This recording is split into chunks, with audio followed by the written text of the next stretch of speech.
Sejam bem-vindos, cartão maluquinhos, cartão doidinhos. Eu sou o Patinhas, vou estar trazendo as dicas de zagueiro para a 24ª rodada. Para você que está chegando agora, seja muito bem-vindo à Cartologia. Já aproveita, curte, comenta aí quais são os zagueiros que você está pensando. Se inscreve no canal para não perder nada, ativa o sininho aí. Para você que é cartológico, carteirinha, já sabe o esquema também. Curte, comenta, compartilha com seus amigos para a gente chegar na meta dos 2.000 inscritos. Estamos chegando. Canal crescendo, todo mundo junto.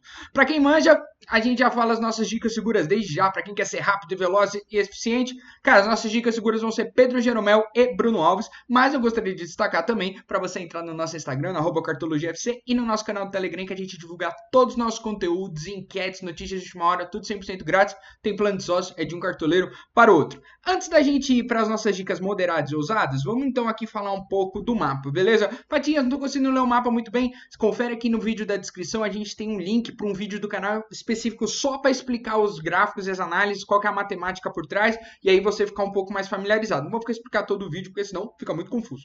Cara, São Paulo tem um dos melhores confrontos, porque vai estar encarando um esporte que cede ponto demais. Inclusive, na última rodada a gente falou a mesma coisa, foi lá o Lucas Veríssimo deu uma assistência para um gol, porque, novamente, a bola parada é uma deficiência, inclusive o pós-jogar a bola parada é uma deficiência muito forte do time do esporte.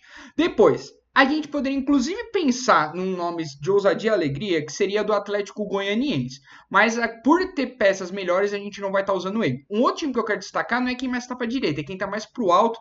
E, novamente, uma excelente escola defensiva, que é o Fluminense. Acho que os três zagueiros do Flu têm mandado muito bem, tanto o Nino, Lucas Claro e Digão são grandíssimas peças, e a gente vai estar tentando acessar uma delas aí também.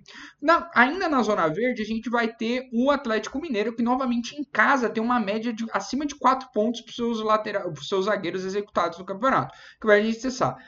Apesar do posicionamento ali do Inter, eu não acho que vale a pena você tentar arriscar um zagueiro, especialmente para um ataque que exige muita falta, e eu acho que é o prato perfeito para um Cuesta arrasar. Eu acho que tem um outro nome interessante, que é o Sabino, que vai estar encarando um Bragantino. Eu acho que só tem que tomar muito cuidado quando você estiver pensando em SG, porque o Bragantino, apesar de ser um time que não tem convertido muitos jogos fora de casa, também não é um time que não deixa de fazer gol, beleza? E, claro, a gente vai estar falando do Grêmio, apesar do Grêmio estar ali embaixo, cara, é absurdo a diferença do Grêmio jogando dentro e fora de casa. Vai estar encarando um Vasco que cede muito pontos. É o quarto maior time que cede pontos para zagueiro com relação aos confrontos que a gente vai estar observando.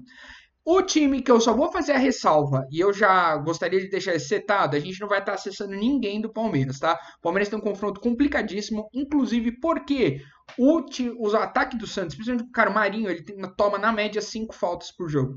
E essas 5 faltas muitas vezes são debitadas nos zagueiros adversários. Então, historicamente, os zagueiros que encaram o Santos acabam mandando muito mal, por isso a gente vai estar evitando aí.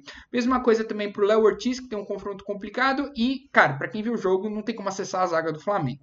Cara, vamos lá então pra gente justificar porque o Pedro Jeromel, e você pode estar pensando, pô, Patinha, Jeromel ou David Braz? Cara, são ambos duas boas escolhas, só acho que o Jeromel, quando jogou, foi absolutamente regular em fazer o que a gente esperava dele. O David Braz teve excelentes pontuações, inclusive quando a gente recomendou ele já fez gol, mas entre os dois eu vou sempre no mais seguro, o mais seguro é o Pedro Jeromel.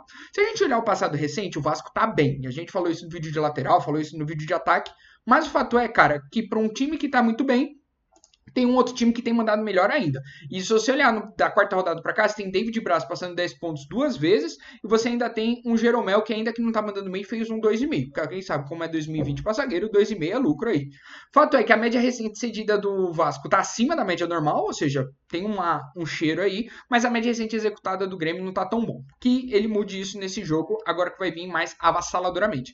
Aqui no radar, cara, é justamente o que a gente fala quando a gente tem um radar quebrado no meio, né? Você tem um time que executa muito desarme e gol, e aí é pelo histórico aí do David Braz, contra um time que cede muito a participação de finalização, mas não necessariamente tem tomado muito gol. Novamente, se a gente olhar o perfil, e a gente vai ver que o Jeromel, ele tá acima da média em finalização para fora também aqui, quase o dobro do campeonato. Mas ele não tá necessariamente acima da média em finalização defendida. Não tô dizendo que ele é mais correto que o David Braz, ele só acho ele mais seguro. Se a gente olhar, hoje ele tá nos top 30 da posição, eu sei que ele teve grandes intervalos em que ele não jogou, porque tava na seleção, porque estava lesionado, mas o fato é que o cara hoje tem na média 3,8 desarmes por jogo, é avassalador. O que me irrita mais esse ano é que ele tá batendo muito mais que recebendo falta. Antigamente ele tinha um pouco mais de velocidade e garantia aquele desarme e falta, agora ele só tá conseguindo o desarme, até porque, né, o desarme tá mais fácil espaço do que era o antigo RB. Mas uma excelente opção. Depois a gente vai pro time de São Paulo. E aí, cara, eu acho que é um nome aqui, ele é até um pouco mais unânime. Inclusive, não tá certo ainda se vai ser Diego ou Arboleda que vai jogar. Claro que o São Paulo joga pelo Goiás hoje, né? Tô gravando isso antes do jogo de São Paulo e Goiás. Pode ser que o Bruno Alves seja expulso, pode ser que o Arboleda seja expulso, e aí a gente estivesse falando de um Diego aqui. Mas, no momento atual que eu tô falando, o Bruno Alves é o atual melhor zagueiro jogando em casa pelo São Paulo nas últimas 3 ocasiões. Por isso, vai ser a nossa escolha aqui. Se você olhar do lado do Sport, e aí justificando que a gente pode ver até o vídeo do Santos, que vai ser bem parecido. Então, o Lucas Veríssimo assistência, Klaus 6.2 sem SG, Júnior Alonso 9.2 com SG, mas ainda assim 4 pontos, Gustavo Henrique fazendo gol, você vai ter um Sabino no começo lá com 16.2, ou seja, muita oportunidade para zagueiros adversários, uma média cedida avassaladora, e o São Paulo pode capitalizar isso. Como que se encaixa melhor no perfil? A gente está buscando alguém que seja goleador finalizador, ou seja, deficiência muito grande do Sport, que nem eu falei, é na bola parada. E se a gente pegar, tem o clássico zagueiro finalizador de São Paulo, que é o Bruno Alves. Bruno Alves hoje ele tem quase o dobro, mais do que o dobro em finalização do que a média do campeonato. Tem bem poucos desarmes, mas recebe muita falta. Por isso aqui o perfil é bem diferente daquilo que a gente estava cobrindo quando a gente falou do Jeromel. O Jeromel a gente está tentando acessar muito mais desarmes, aqui a gente está tentando acessar mais finalizações. O que eu gosto nele é que o balanço entre faltas cometidas e sofridas está positivo, tá 0.37 positivo, que me deixa um pouco mais seguro e erra bem menos passe, tem sido mais assertivo. Você vê o estilo de jogo do Bruno Alves, ele desce muito. Então assim, não acharia nada improvável ele tá descolando um golzinho aqui. Próximo, e aí, conforme eu falei, Fluminense, puta escola defensiva, tem mandado muito bem. As últimas 3 pontuações aqui da 12ª rodada para cá do Nino em casa foi 15, 5 e 9. Então, assim, tem mandado muito bem. É uma grande peça para a gente conseguir acessar aqui. O time do Atlético Paranaense, apesar de não ser necessariamente uma manha assim, para os times adversários, vai ter um Gustavo Gomes com 6.3, mais porque teve o SG.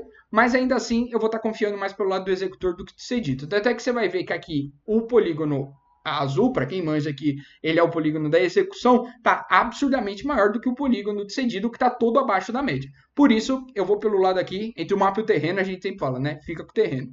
Nosso menino Nino ainda não está na zona do Olimpo, bateu muito perto aqui na 20ª rodada, depois ele não teve mais participações, acabou ficando estagnado, mas é avassaladoramente 4 vezes a média do campeonato para zagueiro em gols, ou seja, um nítido zagueiro artilheiro, tem sofrido mais faltas. Antigamente, quando a gente falava de Nino, esse balanço estava negativo, hoje já está positivo, então que bom. É isso, cara. Conforme os vídeos vão mudando, os jogadores também vão mudando seu comportamento. Tá acima da média de desarme, com 1,5 versus 1,4, nada avassalador, mas também garante uma pontuaçãozinha, e tem errado poucos passes. O que me preocupa nele é que vai estar jogando contra um time que força muito cartão amarelo. Então, na média do campeonato é 0,33 cartões amarelos, mas o Atlético Paranaense força quase o dobro de cartões amarelos. Dado que o Nino já teve um histórico, hoje não tanto, de porradeiro, eu acho que o cartão amarelo é bem provável aqui, por isso já dimensione. Quanto que você acha que ele faz, Patinhas? Entre 3 e 3,5. Não acho que ele passa disso. Dado o momento fantasmagórico do Internacional e o passado recente do Galo em casa, a gente vai ter que acessar alguma peça. Os últimos 2 jogos lá a gente teve jogadores passando dos 6 pontos, e os últimos 2 jogos a gente teve o Inter cedendo mais de 7 pontos. Então assim, o passado recente está fortalecendo muito para um Inter visitante favorecer o mandante. Se a gente olhar pelo radar, a gente vai ver que gol e desarme estão vermelhos aqui, porque ambos não executam e não cedem acima da média. Mas, do ponto de vista de falta, finalização e finalização para fora, a gente tem uma oportunidade aqui. Se a gente pegar o perfil de finalizador, o nome da vez é o menino Hever, muito mais o Júnior Alonso, que é um perfil mais desarmador, que não tem tanta oportunidade nesse jogo. Então, o cara está acima da média em finalização definida e finalização para fora, até porque ele é o homem da área, né, do Atlético Mineiro. Com isso, ele acaba convertendo mais gols, e tem também acima da média em desarmes. Isso eu achei um pouco surpreendente, mas lembrando que a gente está escalando ele muito mais pelo potencial ofensivo. Por depender, né, desse potencial ofensivo, que não é tão seguro quando sofrer uma falta ou desarmar, ele não vai estar sendo as nossas dicas seguras, ele vai estar evoluindo um pouco mais na ousadia e na alegria. Por fim, a gente vai estar acessando o menino bandido, o menino que no começo do campeonato encantou muita gente, mas recentemente não tem mandado tão bem. Nosso menino Sabinão. Sabino jogando em casa é bem melhor do que jogando fora de casa, tá? Nos últimos 3 participações, ele é o melhor zagueiro em todos os jogos. Basicamente teve o Rodolfo aqui na terceira, mas desde então só tem dado Sabino. É reconhecido por poucas faltas, e tá jogando contra o Red Bull, cara, que dá muito ponto pra zagueiro, cara, dá muito ponto pra zagueiro. Hever fez gol, David Braz fez gol, Lucas Claro 7.7 teve SG, mas ainda assim conseguiu fazer mais de 3 desarmes. Tá com uma média recente cedida de 3,96, com um time que não tá executando tanto quanto já executou, até porque na 21ª rodada acabou mandando mal. Se a gente olhar o gráfico, cara, bate muito com o perfil do Sabinão, que é desarme goleador e com uma oportunidade de finalização para fora. Se você olhar aqui, ó, desarme acima da média, finalização para fora e goleador, dado que aqui, ó, o time do Bragantino cede 3 vezes mais do que os outros executam, então tem uma oportunidade muito forte do nosso Sabinão desencantar, trazer de volta aí, fazer aquele gol de cabeça, o juiz marca um pênalti, ele vai e faz mais um gol, Patinha, você tá ficando meio louco um pouquinho. O que eu acho muito legal nisso, apesar dele estar abaixo da média em faltas sofridas, ele ainda assim tá positivo porque ele executa pouca falta. Então, cara, tranquilo, seguro, dá pra você colocar. Aqui a gente vai estar movendo ele para umas posições de maior ousadia e alegria pelo momento do coach, porque se comparado ele com o Bruno Alves hoje tá num time um pouco mais seguro. Mas se a gente olhar do ponto de vista de execução do campeonato, o Sabinão vai estar aí.